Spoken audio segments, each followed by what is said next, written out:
Welcome to Back on the Broomstick, a modern witch's spoken word grimoire, where two witchy friends from way back are reconnecting to their pagan roots after a long period of mundanity. We're rewalking the path of the wise and trying out all the latest spells, rituals, and magical theory in today's witchcraft and pagan practices. So grab your wand and your incense, your cauldron and your crystals, and join us as we get Back on the Broomstick. Hey witches, welcome to Back on the Broomstick. I'm Layla. And I'm Chelle.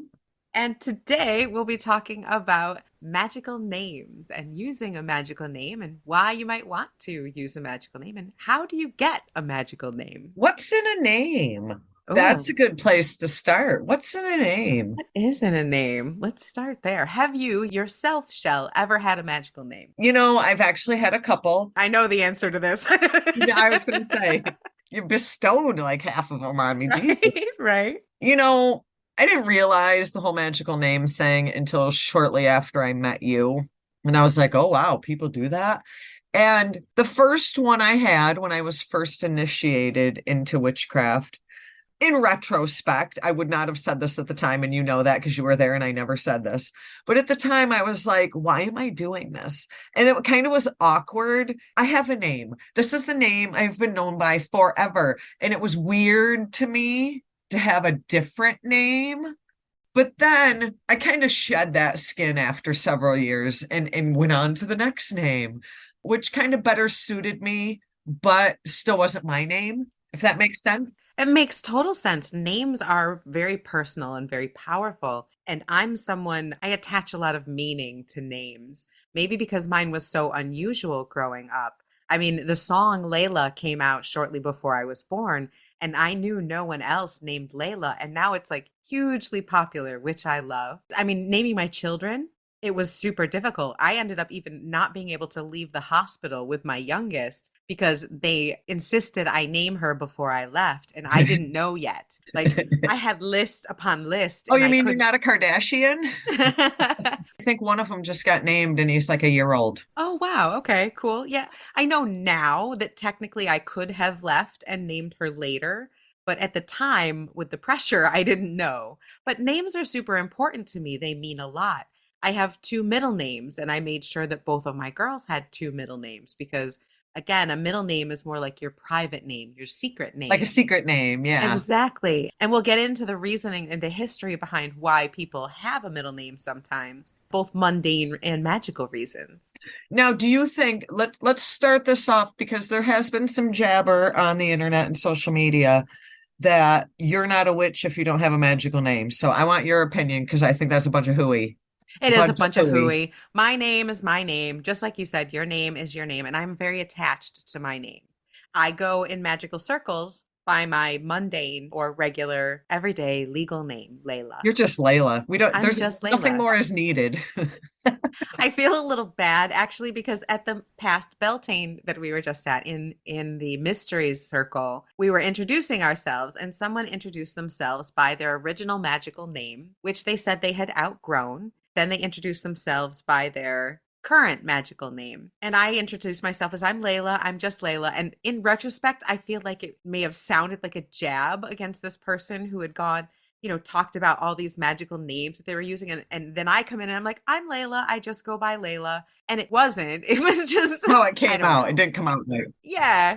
And so I feel a little badly about that because I do like magical names and I do see very good reasons, very good magical reasons for having a magical name. I did have a relevant conversation in my mundane work life in the last week or so that's relevant to this.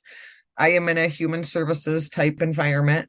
A person came in and I said, could I get your name, please? And the person said, you can call me. And I just kind of tilted my head because, somebody said, what's your name? Well, my name is, and that was not the response. The response was, you can call me such and such. I like that. I want to start using that. I just kind of tilted my head and I was like, oh, okay. But I'm thinking that kind of goes along with the whole thought of a magical name. Your name holds power over you. And we can talk about some myths in a second that go along with that. But this guy, I don't know if that was his birth name on his birth certificate. I don't know. I was told to call him such and such. And I think that goes the same with magical names. You want to be called something that doesn't give someone the right to try to pry into what your birth name is. And just like you said, names have power. And when I was coming into being a witch, there weren't a lot of books around. They just didn't really exist. And so I took a lot of what I knew to be true about magic and what I wanted to be as a witch from history, from reading different traditions and learning about different cultures that when someone became an adult, they would take a new name. Or in some cultures, at every step in your life, when you change, your name changes. And that really resonated with me and that fit. And I wanted to take a magical name to declare that I was a different person now, that I had come into this newness, this new being of being a witch. And so I wanted to take a witch name.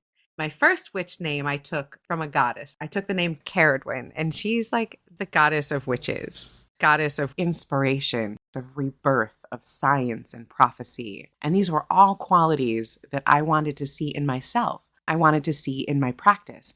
I wanted to declare that I was a brand new witch. And I thought that Caradwyn, as a name to kind of embody those ideas, was the perfect way to start that. And of course, as a brand new witch, I went way overboard. I put that name on everything. It was emblazoned in stickers on the spine of my very first book of shadows.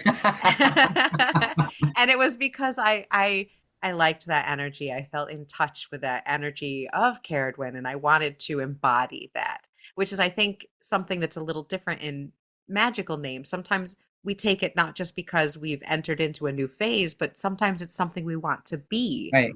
or an energy that we want to bring into our lives. So a lot of us will take magical names for all sorts of different periods of time. It's funny because there are certain circles that it's like, if you don't have a magical name, you're not there yet. We laugh at that, and we should laugh at that. And I hope our Yeah. listeners are laughing at that, because if someone's telling you that, run, Yeah. As run. much as I love names, and I do take magical names for different reasons, you don't need one. It's not necessary. You can certainly be a very magical person without one. A lot of people back when we started took a magical name for a very practical reason. And that was because they were in the broom closet, It maybe. was a secret. That's exactly right. It was a secret. You didn't want anyone to associate your witchcraft, your religion, with your mundane life, your job, where people, I guess, even today, are under very real threat of losing their job, losing their children, Yeah. losing their house because of their religion. And so having a magical name that you are known by in magical circles could protect your mundane and, quote unquote, real world identity. All of that, 100% agree. But in the same respect, is a magical name necessary? Absolutely not. If you want to be Jenny from the block inside your circle, rock it. You don't have to be Grandmaster Poobah Guinevere. You Right. can be Jenny in the circle. I Right. mean, names have as much power as you give them. I do believe in the tradition of a secret name because I do believe that sometimes we have, in some magical traditions, knowing the true name of something, its actual true name, not necessarily your legal name, but your true name, the name of your soul, the name of who you really are. If someone can say your true name, then they, like you said, they have power over you. And that's something that you'll hear in fairy traditions. I think it's kind of a myth that it's in Celtic traditions, but I've heard that before. That might be a silver raven wolf thing that's a little controversial. I'm not sure. But I have heard that that's a belief, again, particularly in fairy traditions. So if someone knows your true name, they can have power over you. So some people will choose a name that only they and the deities that they worship know. But that does kind of coincide with the previous point of, that name can shield your personal life if you face any sort of persecution for what you believe. Yeah, exactly. And I think they're fun. I do. I don't need one. And I certainly don't use, like, I don't introduce myself as a name. I have a hard time with that. My name is Layla. It doesn't shorten very well into a nickname. I've never really had a nickname. The only time I ever had a name other than Layla that stuck that was actually felt like my name was when I was a camp counselor for a summer. All the counselors went by a name other than their legal name, and I was Gypsy for a whole summer, and that fit. It does. It does. But that's not a word that we use now because we know better. But anyway, nicknames are one way we kind of do that in modern day society is Right. people have nicknames. And we know a lot of magical people just by their magical name. Like I can think of a woman who went by Freya, Hail the Yeah. Traveler. But I have to think about it to think of her quote unquote real name is, Yeah. Yeah. know? But Freya was just as much her real name. Exactly, exactly. And some people do embody that. They are able to choose a magical name and just go by that and be that person. And I agree. It's just something for me personally, I find a hard concept to grasp just because, I've gone multiple decades with this name. Right, right. But I have chosen, and I did choose the name Caradwin when I first did my dedication ritual way back in the day. I picked that name, and that lasted for a couple years until I chose something different because I felt I had grown as a person. And that to me seems to be something that holds true for me. Every few years, I'll pick a new magical name. And for me, it's usually something, it's more like a manifestation. It's kind of where I am and where I want to be, not necessarily just who I think I am at the moment. It's more, I want to manifest this energy. Right. Like say someone who chose the name Wolf or Raven, or, there's a lot of common themes, Moon or Luna. And it's usually because that's how they feel. That's the energy of, what they feel. Right. And that's perfectly valid. But I like to choose something that I want to draw into my life, that I'm trying to, an energy that I need coming up in this cycle, or an energy that I feel is lacking in my personal life. Now, real quick, I want to talk about and see what you think about the crossover between your magical name and the mundane world. We see a lot of people, whether it be online or in person, walking down the street, that are using their magical name on the day to day, and they are getting some sort of discrimination based on that. And I sometimes, even as a witch, have to wonder, why in bloody hell are you going out on Main Street, USA, and telling every Tom, Dick, and Harry your magical name? I'd be like, yeah, my name's Bob. My name's Bob. Like my very first magical name, and I haven't used this in a good 20 years, was Imania. Now, I was not by any stretch walking down Main Street telling people, excuse me, what's your name, please? My name's Amanya. I just wasn't doing that. The crossover between spiritual space and mundane space to me were just two separate things. And so those names for me had no business crisscrossing, you know? And I do think it's very valid. Some people only use that name in magical space. Some people only use it with their coven, or only if they're in some type of ritual or festival situation with other pagans. But there are people, like I said the name earlier, Silver Ravenwolf. She's an author from back in the day, very prolific author. And that obviously is her magical name. So for her to use that name, her magical name is part of who she is in the mundane world. And so she uses that, all the time. A lot of people take a name, a professional name. And so in that case, that's kind of became her professional name. So I guess it really depends on what your point of your name is, because we take names for all sorts of different reasons. And like when you get married, you take on a new last name, possibly, or maybe you come up with a name together to take. And that's a tradition that, that marks a time in your life, that marks a momentous occasion.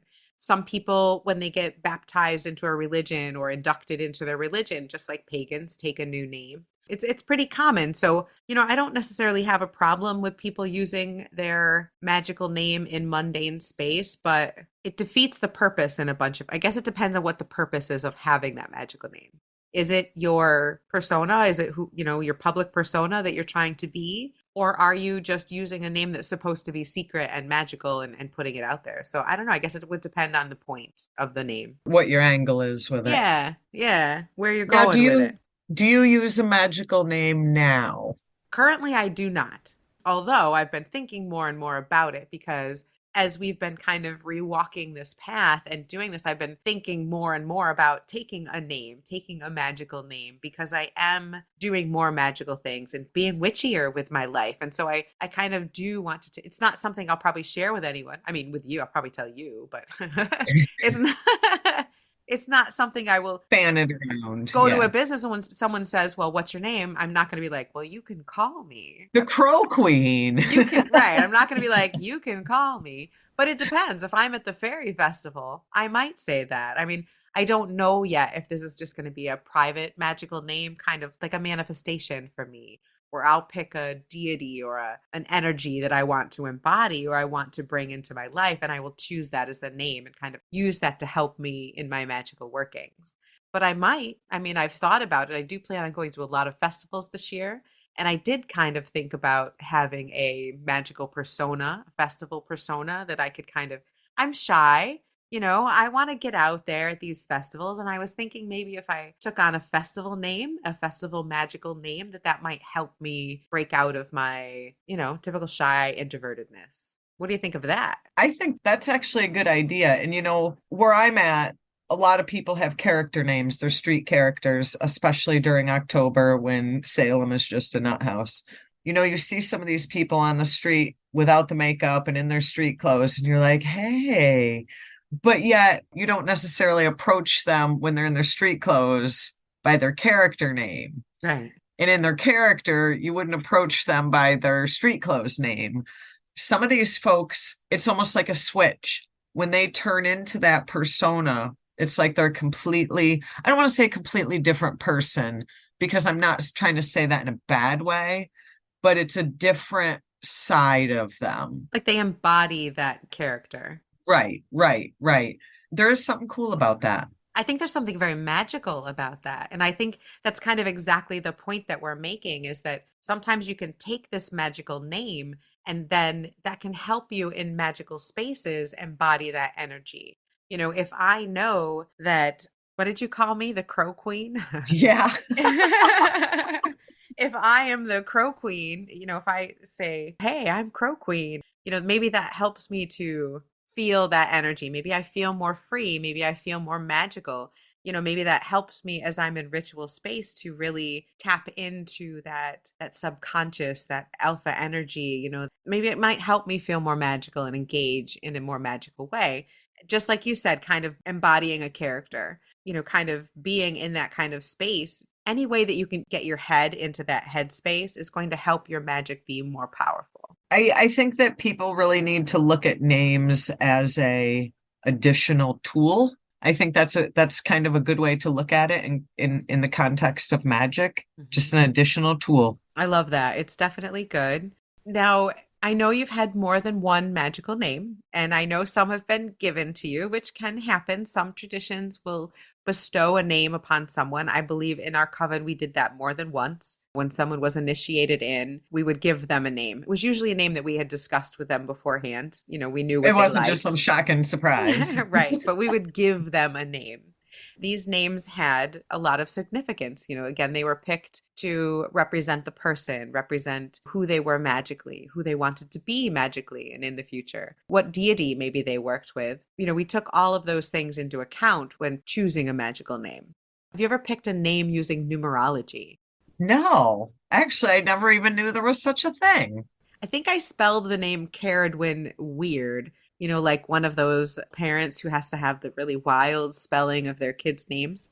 Right? And the reason for it was because of numerology. And I'm pretty sure it was Buckland's. Big Blue Book? Yeah, the Big Blue Book. Big Blue Buckland. Book. Buckland's Big Blue Book. Buckland's Big Blue Book. In I that still book, have that damn thing. I love that damn thing. I mean, I am not Wiccan. I know we are not Wiccan, But we've read it. it's It's as a a good book. primer, as a basic. I gave it to my kids. My kids each have a copy. It's a fabulous basic for everything.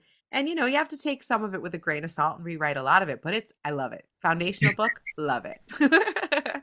In it, there's a section on names, and I haven't looked at it in a million years, but I know that he uses numerology where you assign each letter of the alphabet a number, like A is 1, B is 2, that kind of thing. and you add them all up until you get it down to one digit. And you do that the same way with your date of birth. And you can find what your number is, what your birth number is.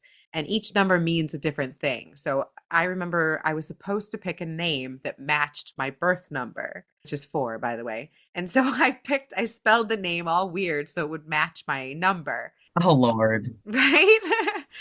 I do like things like that because it fits. Math, I love math, and I do like things that fit and kind of make sense like that. For me, magically, it helps.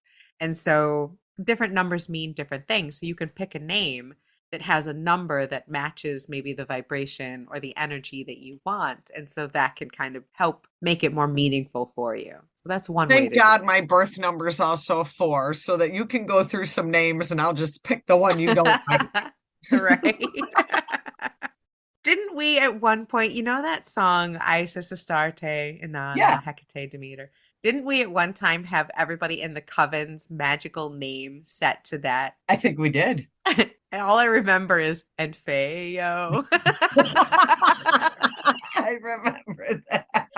That's all I remember. Orfeo. Good times, good Good times. times. Yeah, that's the only one I remember. But yeah, I mean, I think that if it works for you, go with it. But if it doesn't work for you, do not feel bad whatsoever. Yeah. I think it used to be more popular than it is now. Or maybe that's just me. I don't know. I do remember people in the past introducing themselves by their magical name much more often than now. I Now do I feel see like I do feel like nowadays people have much more interesting names, though. maybe there's less of a stigma on being a pagan or a witch. And so people don't feel the need to hide it as much. That could be. I do see on social media occasionally people asking about magical names and how do you get a magical name. It's kind of like how you be a witch. You just, you pick one. Just like becoming a witch, you just say you're one. When we had our coven circumambulate, we did do some name giving ceremonies and things of that nature. So you can be given a name, absolutely. But do you need to be given a name? No, it's like a tarot deck. You don't have to be gifted this crap. Just get one, pick one. Exactly. And I don't care if it's a flower, if it's a deity, if it's the name of your favorite character. It really doesn't matter as long as it has meaning to you. Personally, I like to have a name that adds something to my magical practice, either helps identify where I'm at or where I want to be in my magical practice. So what do you think about this magical name for me? I think my next magical name should be Stevie Nicks. What are you trying to embody there, Chelle? Like witchy goddess awesomeness? I think that sounds Apparently, yeah. perfect. Yeah, I think that'd be awesome. We could just call you Snicks for short. That's actually funny. That's Right, actually right. That was funny. good. That was good. One book that I was recommended repeatedly that I have not yet read, but I've heard great things about is called The Witch's Name: Crafting Identities of Magical Power by Storm Fairywolf. It definitely has some of the history, how to choose one, how to claim one.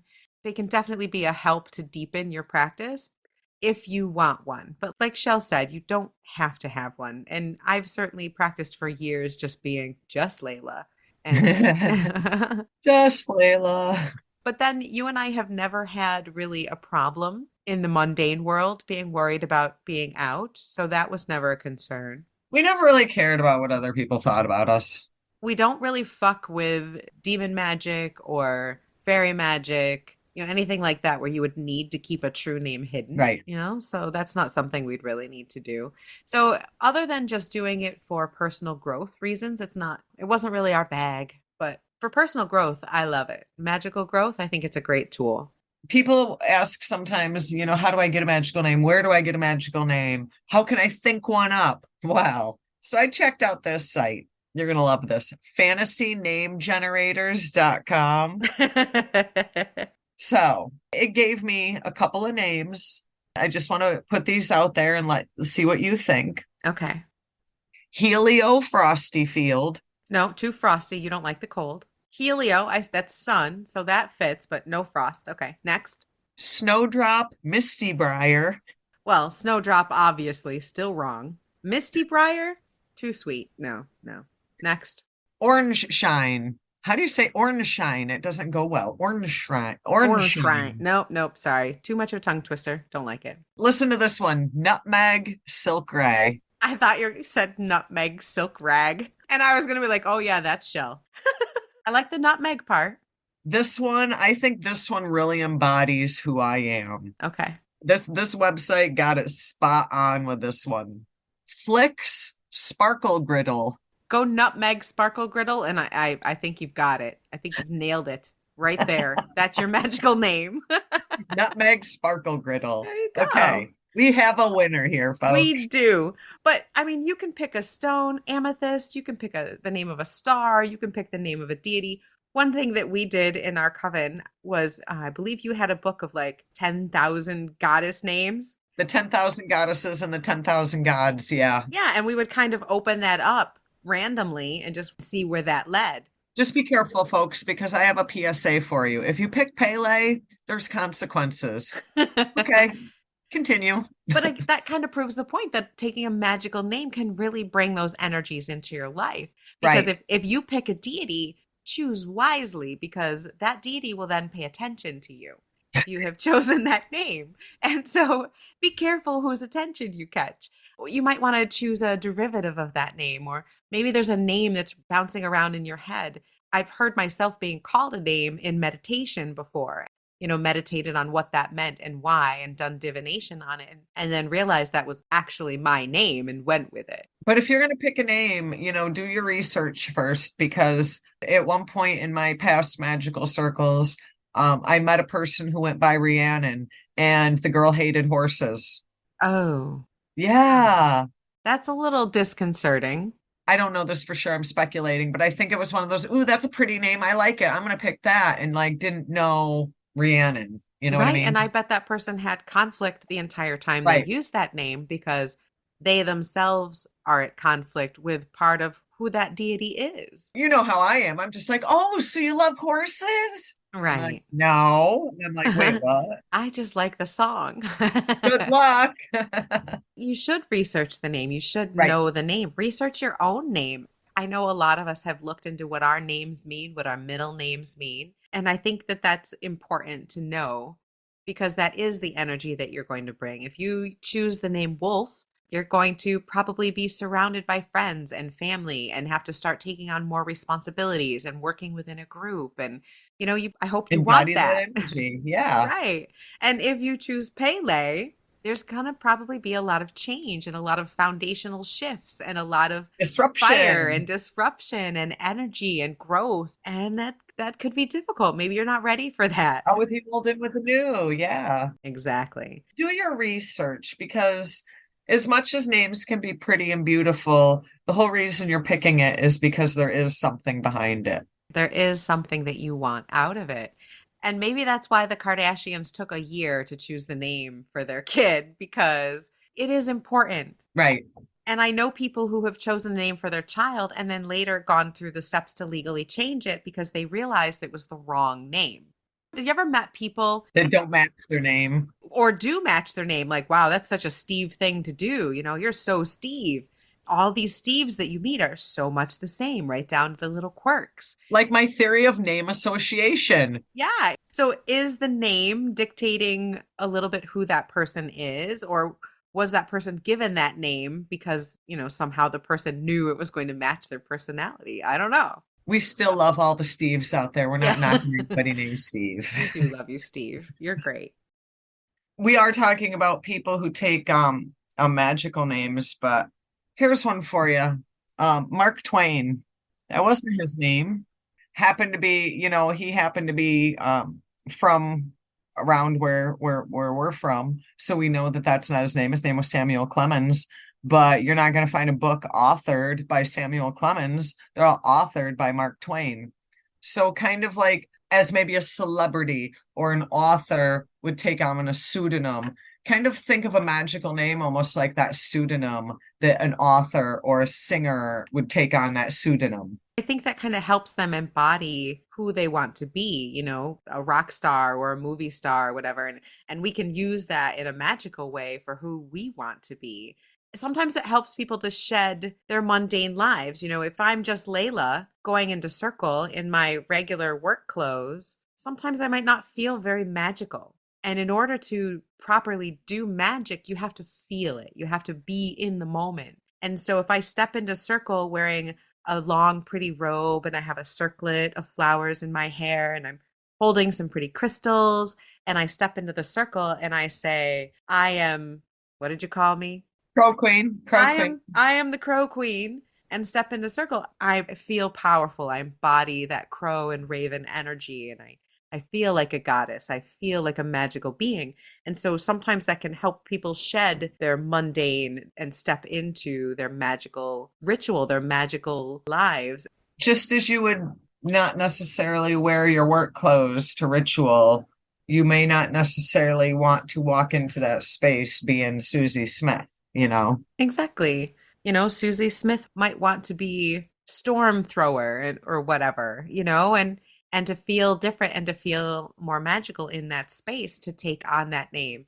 Some people take on ancestor names if they're working with that energy. All of those reasons are very valid and very powerful. If you doubt that names have power, call someone by their entire name, first, middle, and last, and Oh, see my how kids know I fast. ain't playing when I start whipping out middle names. Yeah, that's some magic and power right there. I gave you that name. I can take it away That's too, right. We all get a little scared when somebody starts whipping out all the names. right? So here we got a letter. Are you going to read me a letter? So we have gotten a fan email. This is from Lauren, and Lauren says, "Okay, okay, okay. How did I not know about your amazing podcast? Well, you do now. That's all that matters. I was yesterday old when I found back on the broomstick and feel so warm, understood, and of course, my witch self is very present and telling me to dive on in. I'm emailing because I've been a practicing energy witch for several years. My spiritualism has been rooted in and reflective of my otherworldly guides, higher self, and the like. I have rituals, practice spells, and honor my altar daily. I just recently became interested in paganism and wondering if you can recommend a book for me to dive into. With love, Lauren." Okay, Lauren. So I'm sure Layla and I both have a different answer here, but my go-to, anytime someone says, "What should I read? What will get me on the path?" My go-to, it's been my go-to for 25 years, Power of the Witch, Lori Cabot. Oh, that's definitely a very good one.